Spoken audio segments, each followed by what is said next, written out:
Guys,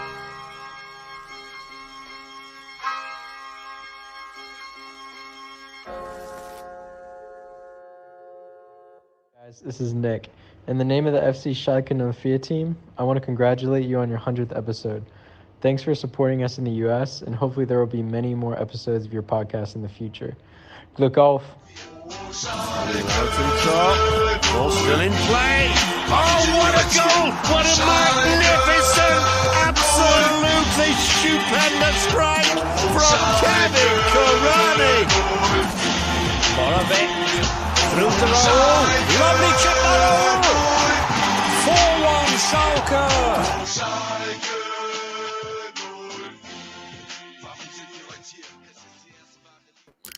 Blau und weiß sein Leben lang.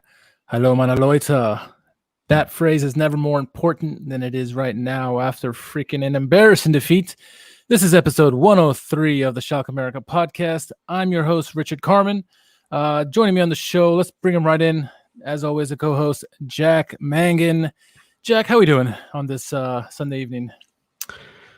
Not particularly good, obviously, given the nature of what occurred this weekend and how important it was. But at the same time, this is what we basically predicted and expected from the very beginning. We've said, since we restarted this season, that this initial 5-game stretch was going to be brutal. It was very much within the realm of possibility that we would lose all 5 games. We didn't, but we got close, only picking up the 1 point to Union Berlin. And, Dortmund is at a different level than we are right now. There's a lot of teams in the league that are at a different level than we are right now. And from now that we've kind of gotten through that gauntlet, we've seen a coaching change already. Hopefully we can settle down now and try to build something. And I mean, I think safety was always going to be the goal for us this year for the most part, was just trying to have a decent mid-table finish and not be too close to those end of season anxieties if you're kind of close to the relegation zone. And now we just got to turn the page and try to get something going and see if we can make good on that. Yeah, absolutely. It's we knew going into this, like you said, what we're expecting. I mean, it was three of the best teams in the league we're going to be facing in the first 5 games. We knew it was always going to be difficult, and I think the thing I try to do after the game is tell people, look, we knew this was going to be bad. No one expected anything better. I mean, the realistic fan, even the optimistic fans would say, if we got 3 points out of this 5-game stretch, would have been, that would have been great start. We knew the top 3 teams, including the REVIERDERBY, we were going to get hammered more than likely. And I tried to say, look, it's 5 games. Let's move on. The gauntlet's done. Let's focus on the 2 teams we have at hand upcoming. They're winnable games, if we show up. So let's just move on. Forget about it. It's going to be hard. But before we do that, we should probably get into the game, because a lot of things happen. Some good, mostly bad. And then Erling Haaland, of course. I guess let's get right into the lineups. Let's get this going. The home team, which was not us, started with goal. Obviously, Berkey was in goal this time, not Hits. They went with a back 4 of Meunier, Akanji, Hummels, and Guerrero. They went with a 5-man midfield of Dahoud, Delaney, Sancho, Brandt, and Gio Reyna. And, of course, up top is Erling Haaland. Pretty straightforward lineup from Dortmund. Only surprise for me was seeing Berkey back in net over Hits. I feel like they've been favoring him lately, but I guess it doesn't really matter at this point against who they line up against us, right? Yeah. For our team, our team was pretty standard in goal. Renault back 3, and we went into 3-5-2 in this one. Back 3 of Malik Thiaw, Sané, Nastasic. In the midfield, we had Ludwig, Harit, Mascarell, Bentaleb, and Ochipka. And then up top, you had Robbie Matando and Gonzalo Paciencia. I think we all expected Paciencia to play, especially after getting a goal last game, Jack. But Matando was an interesting insertion for me. What about you? I wasn't overly surprised by that. The previous week we had seen Skripski and Benito Raman in the game. And what I had said last week was that I assumed that was mostly because they were players that were not out in the international break using up a lot of their energy. So they got an opportunity that game. They were working with Baum during the break. And so, I mean, I wasn't in the derby in particular. We seem to play Robbie Matando in a lot of these big matches. Yeah, probably just because we're hoping, his pace and his work rate up top and ball pressure is going to do something for us. So I wasn't shocked by that. I think the biggest call for me in this one was Malik Thiaw in the back line. because we saw Manuel Baum go back to a back three in this one, and it wasn't Stambouli who got the call. And I think we were all probably actually fine with that, if not pleased to see that. So kind of throwing that kid into the fire of the derby right off the bat. But for me, that was the standout thing in the lineup, not Matano. Yeah, and I think, like you said, he had to be improving over Stambouli. As much as we love Stambouli, he just doesn't have it this year. It just doesn't have the legs or anything. So might as well put in a fresh youngster in there, see what he can do. And you knew the lineup coming in. You saw with the 3-5-2 that the way Baum came out was basically trying to mirror what Dortmund was doing and hoping to negate anything that they would try to exploit. With the 3-5-2, they can go to a 3-4-3-2. Whatever Dortmund was going to throw at them, they were going to try to counter with that. Even if it's a 4-2-3-1 like we saw, they were able to counter that, at least in the first half. I thought it was a good start to the match. They tried to stay very disciplined. They pressed at times.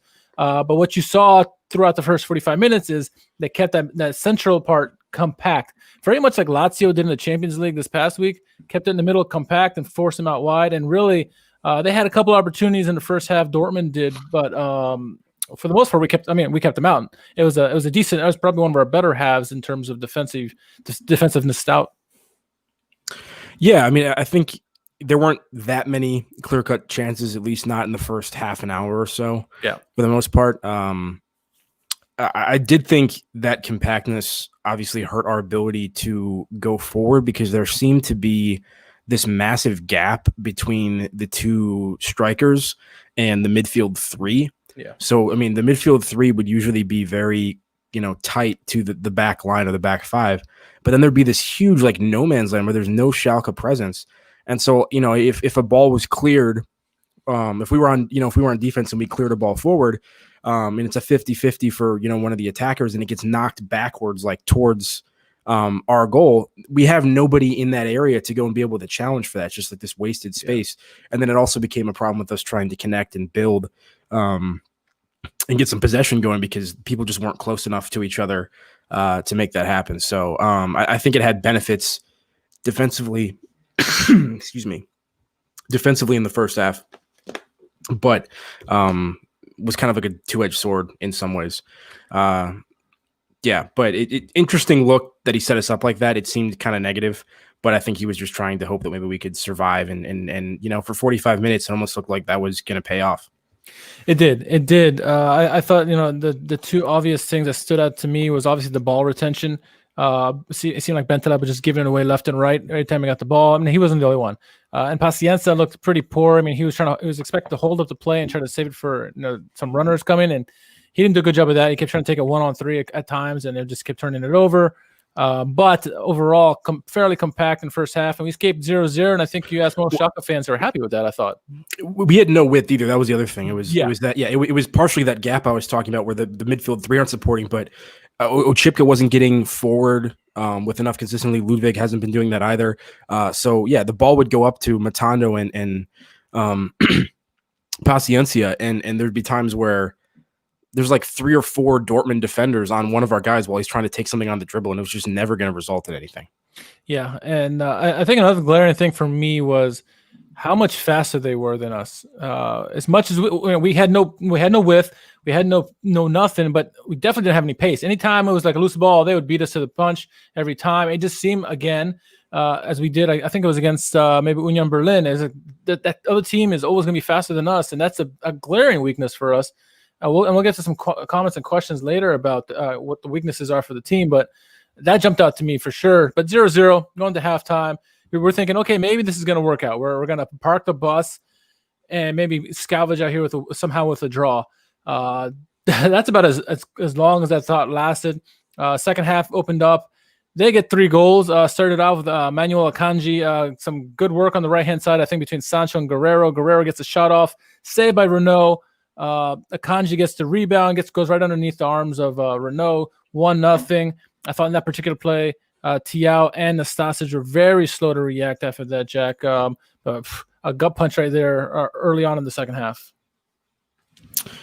Yeah, I mean, Dortmund had a number of these short corner routines that they seemed to be interested in trying. And it worked. Yeah, and they did. And that one was a particularly well-worked one. I don't think we did anything that badly defensively off that initially. I think it was just a well-worked routine results in that shot. And then the problem is, and I think it was Thiaw and Sané, not Nastasic on that particular one. Yeah, you're right. But But yeah, so Akanji is on Tiao, and then Ceane is actually behind that, almost closer to where the ball ends up off the rebound.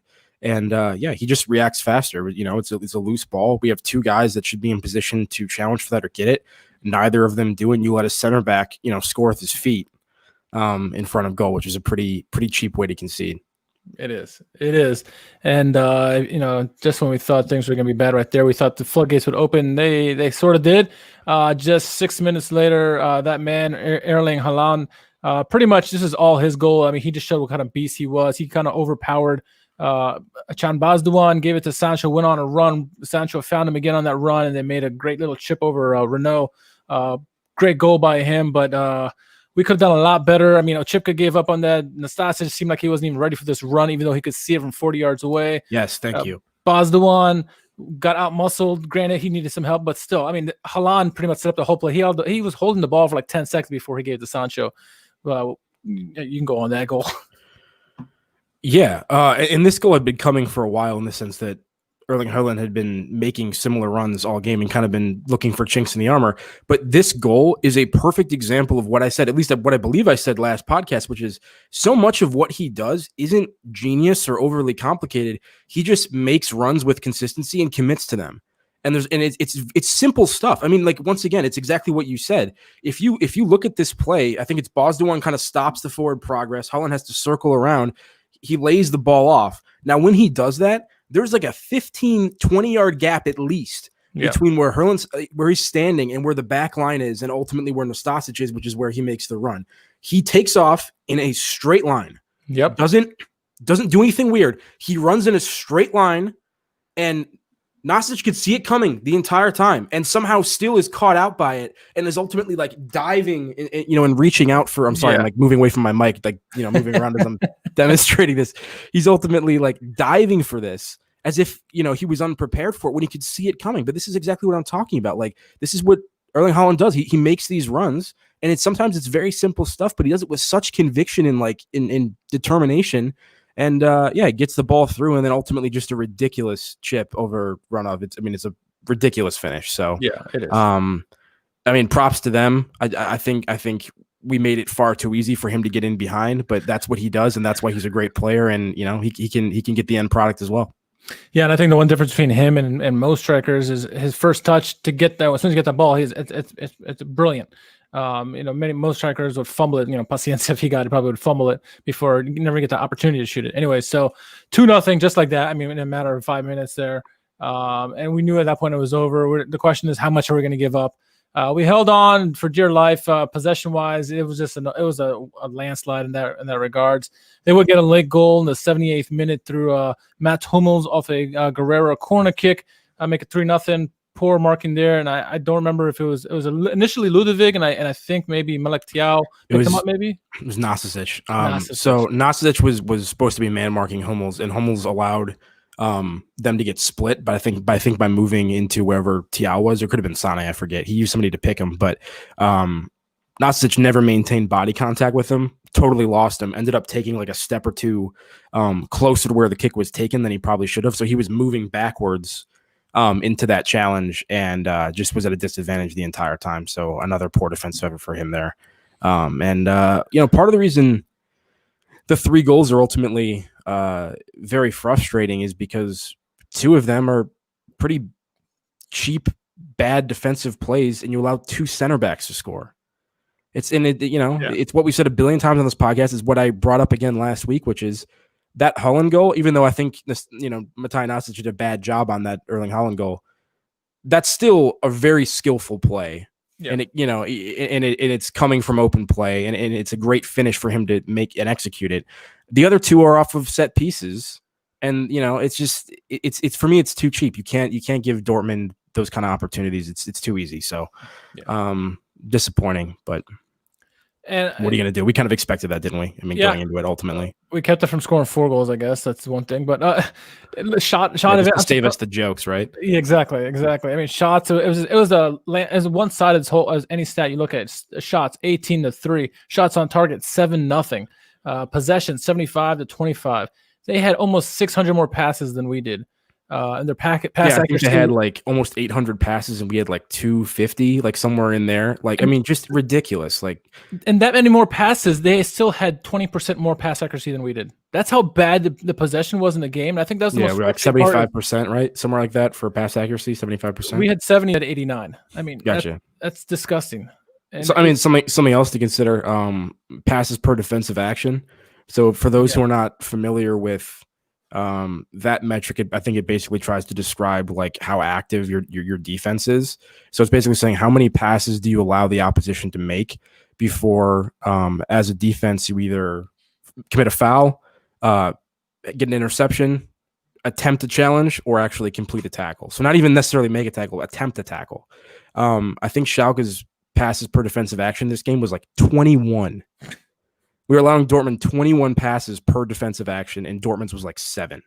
Wow. So I mean, that really shows you some of the issues with how active and I mean how passive we were being in this game, sitting back deep, being very compact in the first half. So some of that's like, but still, even so, even if you are going to sit back in that shell, probably still not being active enough around your own final third in trying to disrupt their attempts to prod and poke in the final third. So yeah, I mean, issues on offense, issues on defense. I mean, the biggest issue for me in this game was us in the midfield in transition play and everything. I thought Bentaleb was horrific. Yes. I am so tired of Schalke fans on Twitter just absolutely twerking for this guy.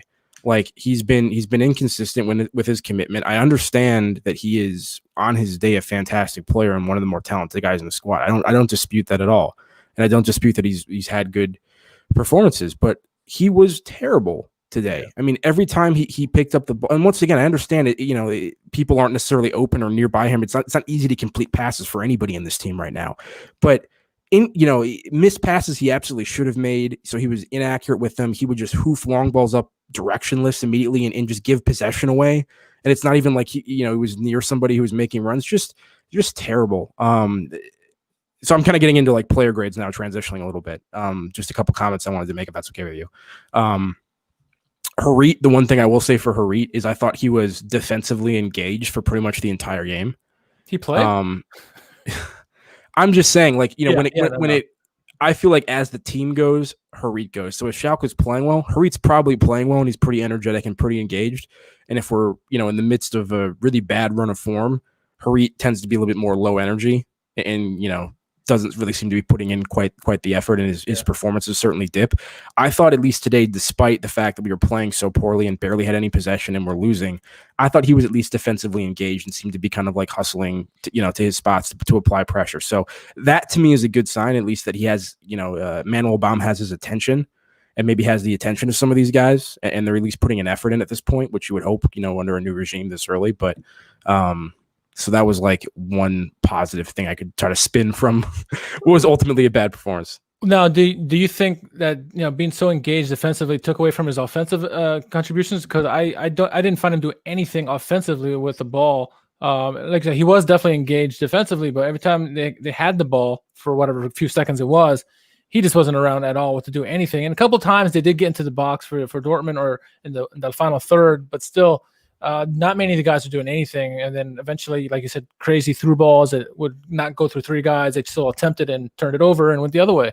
It was very frustrating. I think some of that got better when you saw Chan Bosdowan and Katuchu come on, because I thought, and this is what I always say about, actually, I do want to mention something about Katuchu in terms of which may be a justification for why he's not playing, but Katuchu was dropping deeper, and was trying to combine with the midfield, which is something he does consistently all the time. And what I was saying is in the first half, there was that massive gap between where Matando and Paciencia were and where you saw Mascarell and Bosdowan was a little bit better in terms of showing for the ball and getting open. And then Katuchu was dropping deeper. It seemed to increase the tempo of our possession a little bit in terms of the passes. And obviously we still had very little possession in the second half, but I thought it at least opened things up a little bit, which is the most positive thing I could say about it.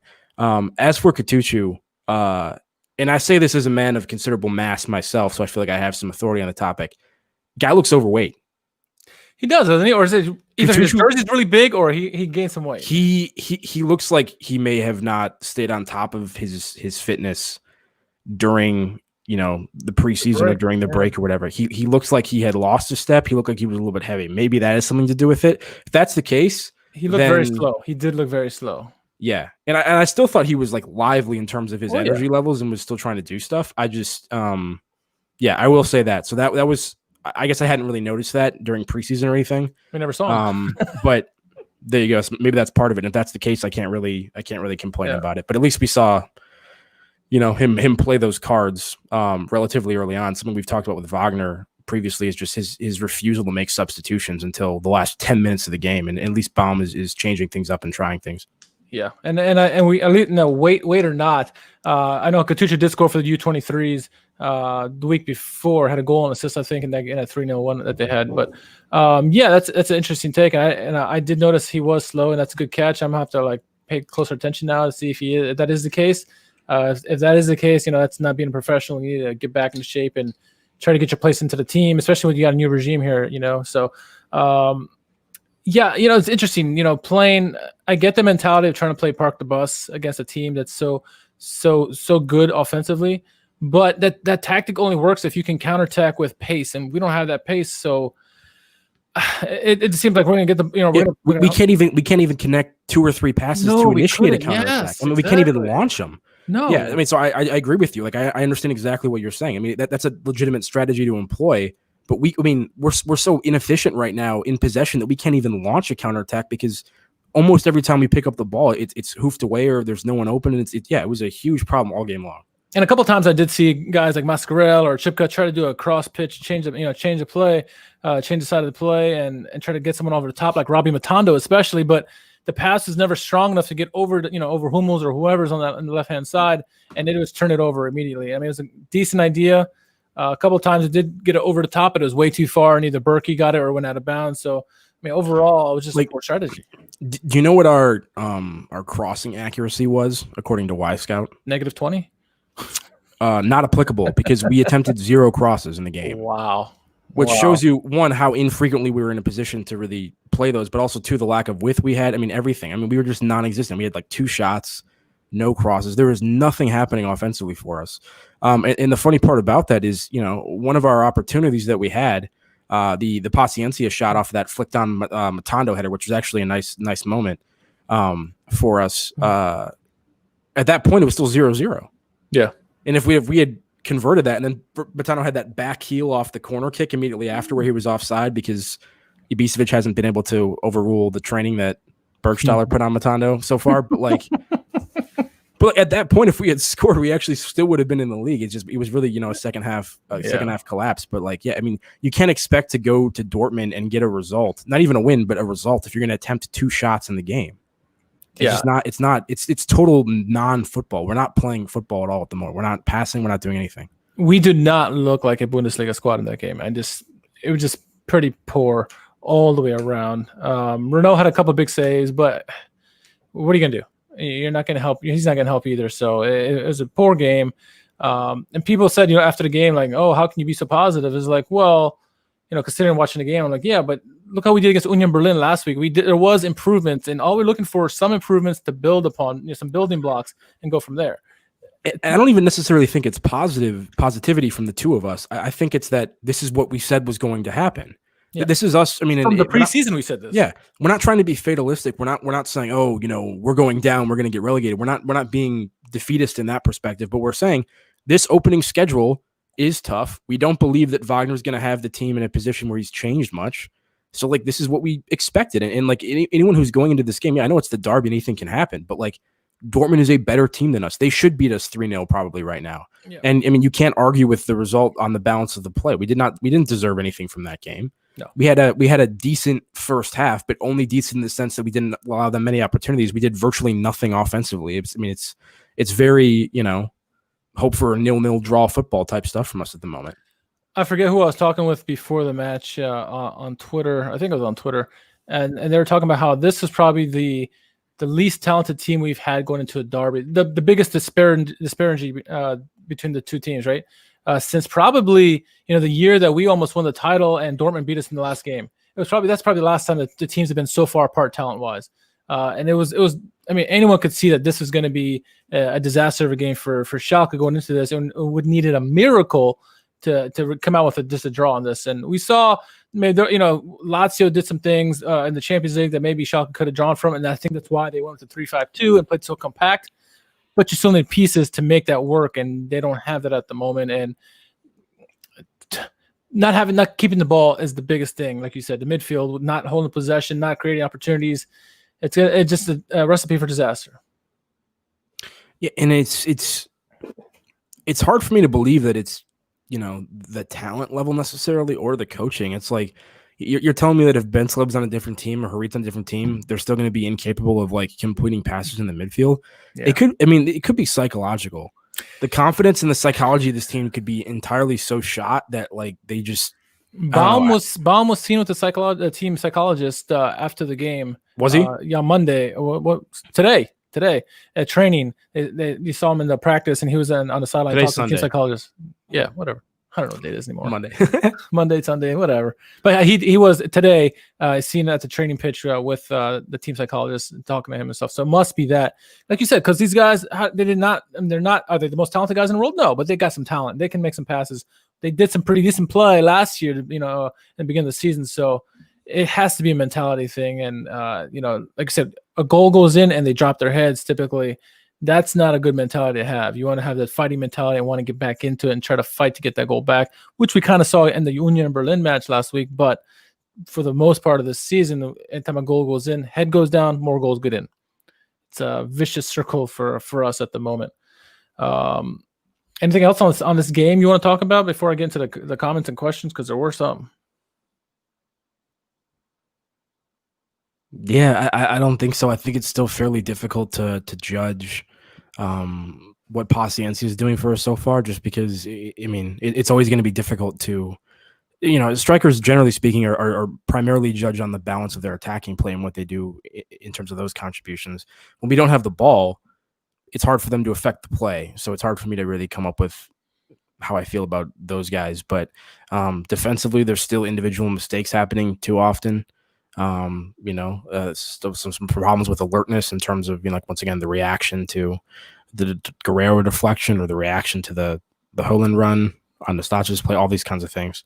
I don't know.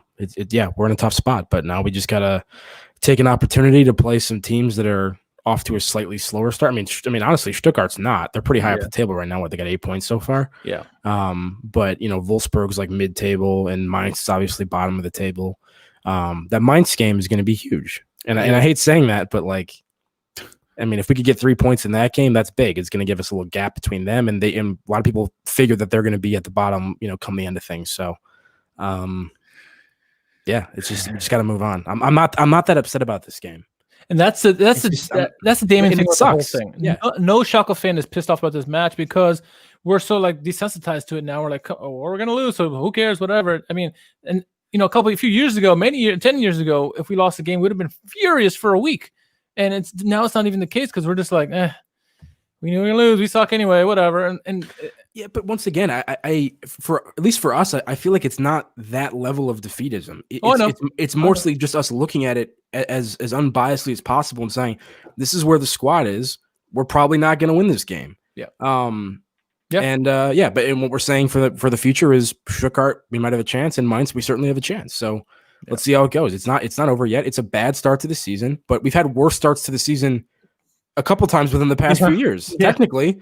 So, it feels darker right now than it almost ever has.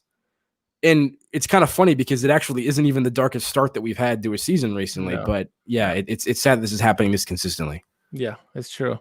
We are one of the most longest, I think it was tied for second most longest winless streak in Bundesliga history. I think only one team has got 31 in a row. So we got 10 games to go to catch them. So hopefully we don't. We asked for comments and questions about the game, and we got some. Glenn Collins from Facebook says, going into this was not expecting much, but Baum has definitely changed the defensive setup for the better. Midfield was non-existent. We agree. Had high hopes for Harit, but he was no more than a passenger. Paciencia had no first touch and felt like no striker made a meaningful run until Rahman came in late in the game. Again, hard to judge strikers in midfield when they can't move the ball to open up space, kind of what you were saying. And we are seeing the one thing we are seeing from Baum is they're a little bit more disciplined.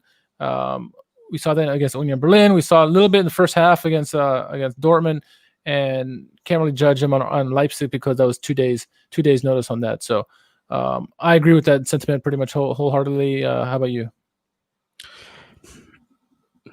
The comment about Harit, I mean, the one thing I would say is that I don't think that position with quite that level of defensive responsibility is what we're going to be typically asking Harit to do this season. Yeah. Could be wrong about that.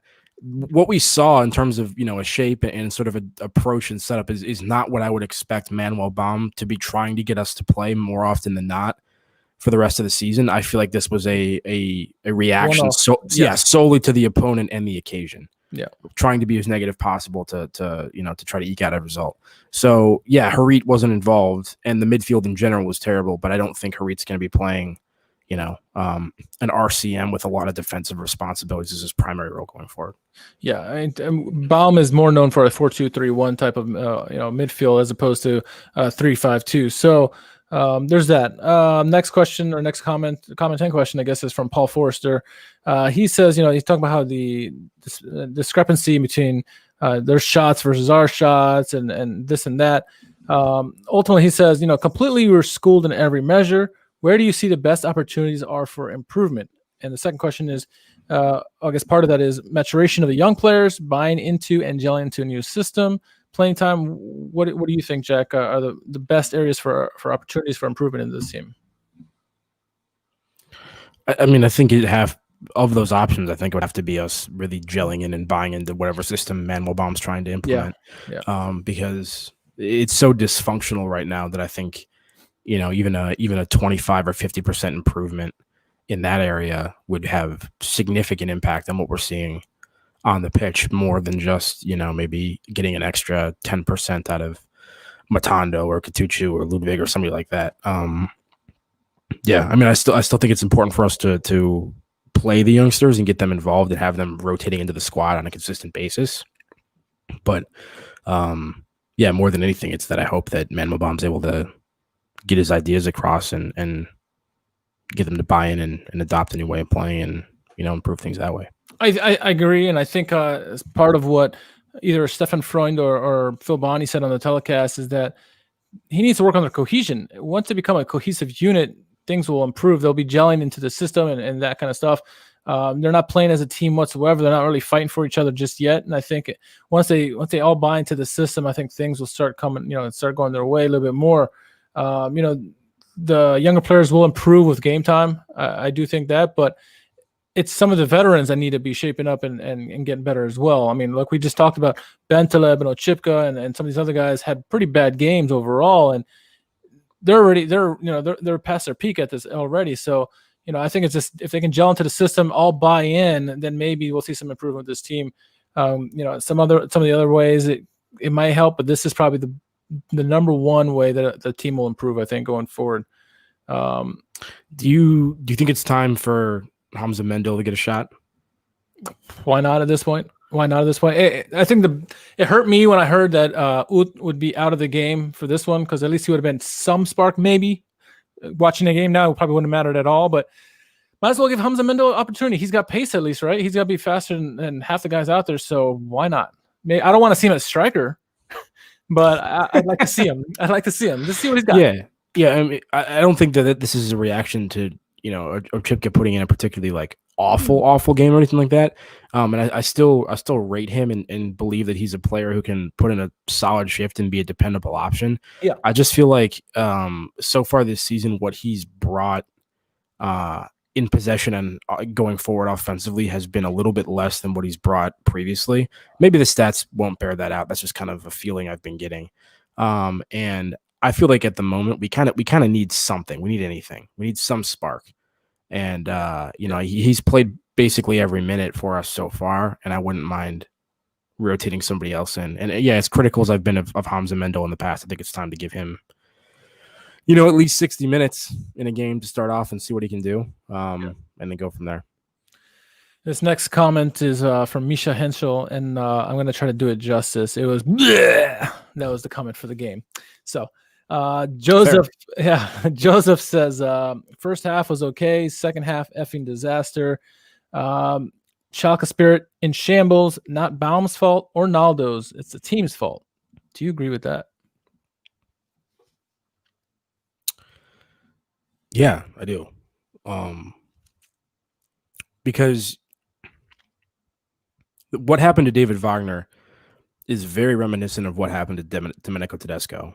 Yep. And is reminiscent of I mean, still what Baum only just inherited this. It's not as if, he's turned things around and that's how, but this, what we're seeing is still sort of that same trend of that just utter capitulation the second that we go down for the most part, outside of the Union Berlin game where we seem to fight back. And some of this could just be we're bad, and so it seems like we're not trying to fight back because the opponents are just better and we can't really get back into the game. But it does seem like there's sort of like an inertia to how quickly the game gets out of hand once that first goal goes in. Yeah, I don't know, man. Yeah. Well, I think many of us thought what Mike O'Halloran said in this one. He says, we suck. Point blank. That's it. David Thielen says there was improvement on the defensive side, but as long as we're so harmless in the attack, it's all irrelevant. Sure, hope we can break the winless streak for Stuttgart, but they have been doing quite well. We've talked about that. Where they're up 8 points in the season so far. Great start for them. Another comment was, here comes relegation. We went to Reddit, asked some questions, and we got a question back from Reddit saying, thoughts on the lack of a strong vocal captain that bleeds royal blue like we've had in the years past, contributing to this horrid run. That's the first part.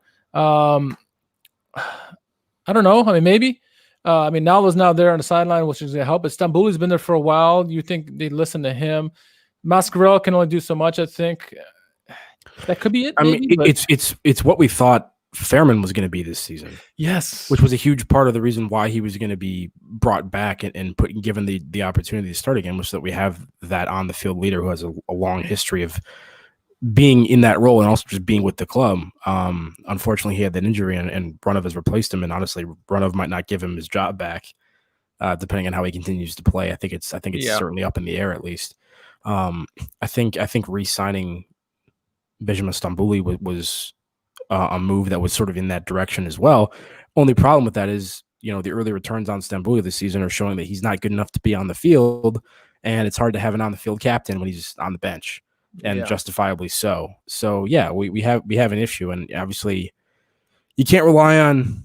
I'm not trying to be I'm not trying to be mean and pile on people, but it's not like you're going to rely on Harit and Bentaleb to be those guys. So I think your leaders on the field are like Mascarell.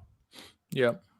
And then maybe Salif Sane and Ocheke, maybe those guys. But, I do feel like when goals are scored, there's times where Sane kind of looks around in bewilderment, at his teammates. And he often has every time. And I think he's good I think he's still our best center back overall.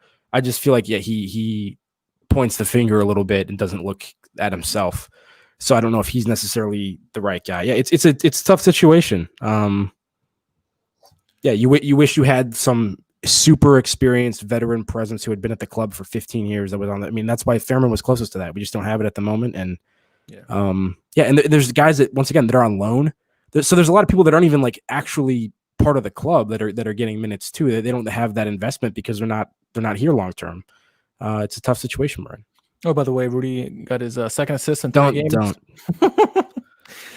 This next question. I'd rather talk about Franco De Santo than talk about whatever Sebastian Rudy's up to. Well, since you brought him up, no, I'm just kidding. The second part of the question was, and it kind of goes back to our mentality question, which was, why is the most hard effort coming from the youngsters? Isn't that a problem all player based? And you understand why the youngsters have the heart and passion, because they just want to get on the pitch and show their opportunity, show that they're good enough to play. But the veterans, why aren't they stepping up? When the goal goes down, why their heads should not be going down. Their heads should be going up and, yelling at everybody else, let's go, let's go, let's go. And it seems to not be there right now. And it's a mental thing. It has to be. Yeah, it's a pervasive problem. I don't think it affects only one part of the squad, or affects the squad more heavily in a certain age group. I think it's across the entire squad. Yeah. And I would agree that if anything, I think the younger players are just slightly more energetic because they're just that much hungrier. Yeah, I'm struggling. I'm struggling for words right now. It's like I'm in this weird like place where I'm just kind of numb. Twilight it's like, Zone. Yeah, this is what I thought would happen, and it's still upsetting because it's Dortmund and it's the Revier Derby. But like, I mean, if I'm being honest with myself, I can't expect anything different. And you're kind of in the situation where you're like, I think we're going to be okay, hopefully down the road. But it really is. It really is more hope than based on anything we've seen. So yeah, we're I mean, there's a chance we're looking back at this moment in the season fondly at some point, but I'm really just trying to kind of keep an open mind, remain calm, and see where we go from here. A lot of people were tweeting after the game saying, this is why we should drop to this fight the Bundesliga, regroup, and then come back up. And I'm like, you do not realize how hard this fight the Bundesliga is. Yeah. Hamburg's been down there for a couple of years now. They can't get back up because the rest of the teams are good down there. Believe me, it's difficult. And someone made a good point. One of my friends said, actually, you know what? Schalke is being very similar to Sunderland. If you watch the Sunderland series, you know, how they were so good and all of a sudden they drop and went to obscurity basically in the third league. That could happen as well. That could equally as happen as them coming right back up, you know, right away. The chances are it's going to take them a minute, and they better regroup well if they do drop, because there's some good teams down there that want to come up, and it's going to be a difficult fight. So quash them right away. I don't think this is why we should have gone down to this fight at Bundesliga to regroup, whatever that means. Yeah. I think this is why we should have let go of David Wagner and not given him the entire preseason. Yeah. If we had given somebody like Manuel Baum the entire preseason, we don't have money, by the way, so we couldn't regroup. You know, that's part of the problem. So, you know, we would just go into obscurity like Kaiserslautern. Yeah. I mean, you're losing a lot of the players you have because they're not gonna accept that. They're gonna move elsewhere. Yeah. And for bargain basement prices, because we're not gonna be in a position to sell. We have no leverage, like less than we do right now, which is, you know, we're already not getting the deals we'd like to see. This is why we should have dropped Wagner sooner, because I think a lot of us felt that there was a chance that Wagner wasn't making it through the first 5 games. And if that's the case, why not give somebody else a couple months to build with the squad and you know, so we're not playing catch up. And it's just, it screams of just really poor management from Jochen Schneider. And it's unfortunate because, you know, Schalke fans saw this coming from a while away. And I understand there's financial realities at the club, and that job is a lot harder than it might appear. Sure, absolutely. To us, and there's a lot more than goes into it. But it's just frustrating when, as supporters and people that are, you know, that care and are fairly well educated on the subject, that you can see this coming, and we're saying, I don't know if we want to be doing that, and then it kind of works out exactly how we thought, and we're like, you know, why aren't the people in charge kind of? It's like that Haaland goal. It's like that Haaland goal. Yeah. You saw it coming, didn't do anything about it, and went right by and scored. Like, what did that happen? Yeah. Anyway, last question that I saw on Reddit was the question is, in the squad, what one trait do you think we are missing the most? Finishing, short passing, off the ball movement. And this is difficult to place. For me, I would probably say, I want to say finishing because we can't score for freaking to save our jobs. But, you know, what we saw in the Dortmund game is possession. We couldn't hold the ball to save our life. 2 seconds, we couldn't make 2 passes, 3 passes. Yeah. Our problem last year, and for the most part, like when in the past when we've played poorly, it's mostly been that we are creating very few chances. But we're still getting to the final third sometimes, and we're still, you know, having a decent share of possession. What we've seen more recently is that we have no ability to even possess the ball. Our only hope is counterattacks. Our only hope is long balls over the top. Like, it's one thing to say we need finishing, but before you can finish, you need to have a chance created. You need to be in front of goal, and we're not getting there enough. So, I would say that transitional play and possession in general is where, you know, the most work needs to be done. You know, it's as you pointed out earlier in the podcast, Dortmund had, you know, close to 800 passes, and we had, you know, 260, something like, you know what I mean? Like, it's a huge disparity. And their pass accuracy was far better than ours, and they had that many more. That's ridiculous. So that game is done and dusted. REVIERDERBY came and went. The next 5, if you look at the next 5 games, there's some winnable games in this group, right? You got Stuttgart, you got Mainz. They're both winnable. Wolfsburg and I should say 2 winnable games, maybe. Wolfsburg, it's a chance you can win that. But then you got Gladbach and Leverkusen to end that. Well, clearly Gladbach's the one we got to circle, because playing them is going to trigger they're the ones that started it. It'll change it. Yeah, hey, baby. Yeah, and then we'll win every single game, or, you know, we'll have a streak where we don't have 0 points ever. We'll score points in every game until There the you next go. time you play Gladbach. That's my optimistic take. Write that down. Yeah. The next one, though, is against Stuttgart, like you mentioned. It's going to be an easier game than the Dortmund. It should be. Currently, they sit in 4th place on 8 points, but many people found them that they're probably thinking that they were going to be relegated this season. After the season, they started out very well. New American head coach there, but this is not a team like a Leipzig or a Dortmund or a Bayern. So Schalke has a decent opportunity to get a result in this one. This and Mainz in the following week. The next 2 games are going to be big for Schalke, I think. There's no ifs, ands, or buts about it. It's early in the season, but still, Mainz is going to be a big test, obviously, because they're basically level with us. And Stuttgart as well. They're a team that is not. It's probably going to be. They're punching above their weight for sure. I don't see them lasting in the top 8 spots this season. So what they do, how they bounce back, is going to be a big tell. And I think we did see the team psychologists out there with Baum in training. That obviously they're going to be working on that. But I think finding a way to get possession, string some passes together, get back to that creativity, go back to that 4-2-3-1 that seemed to work against Union.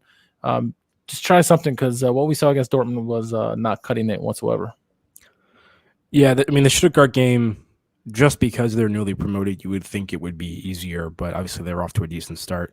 The Mainz game is the important one, and I don't want to use the phrase like relegation 6-pointer, because I'm not trying to be that pessimistic and suggest that we're going to be in a relegation fight. But given that we are playing very poorly at the moment and are at the bottom of the table, the games against teams that you would expect to be also in the bottom of the table take on a little bit more importance in general if you're going to try to establish that distance in that space. So that's going to be a big one. I think if we don't have a good performance against Stuttgart and then Mainz go out and grab 3 points against us, then I think we can be maybe in a position where we need to start being very concerned. But I still am kind of waiting to see what we're going to do coming out of this stretch of tough games. And you would like to think that it's like I know football doesn't work this way, but it's like baseball when you're in the on deck circle and you got the donut on the bat to add a little weight, and it's kind of like you take the donut off and you feel like it's going to be a little bit easier, increase your swing speed or whatever. Maybe playing Leipzig, Dortmund, Bayern that early in the season, we're used to some of those better teams, and it's going to make it easier to play against some of the rest of the field. That's the hope I can have, but who knows? We'll have to see.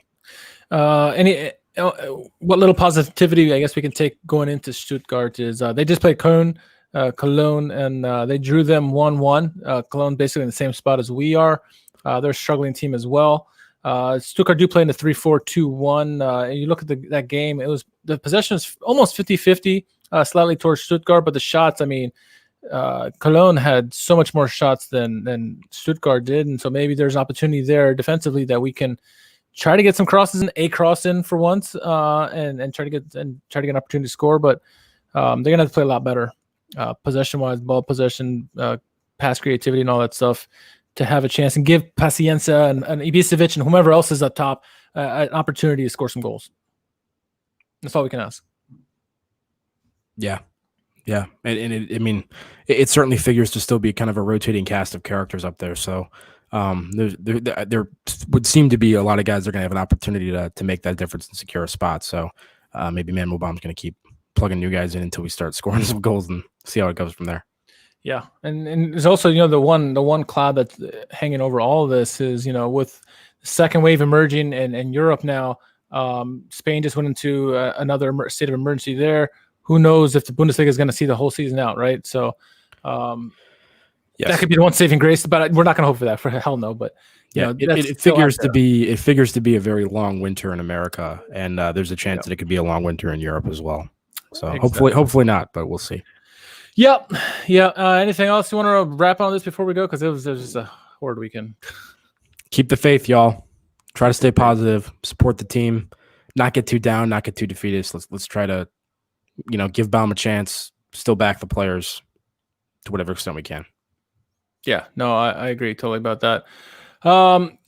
Keep tuning in each week. Hopefully we got better news each week as we bring you the latest from the Royal Blues. We want to thank Schalke and our followers for providing us tidbits for our podcast tonight. If there are any topics, as always, you'd like us to discuss or any guests you want us to bring on, just send us a tweet at SchalkeMerica. Jack, where can our followers find you on social media? At JM Mangan, JMMANGAN on Twitter. Very good. And once again, I'm your host, Richard Kharman. You can find me at R_KHARMAN. Until the next pod comes, my friends, stay ready, and we'll be with you soon. Tschüss.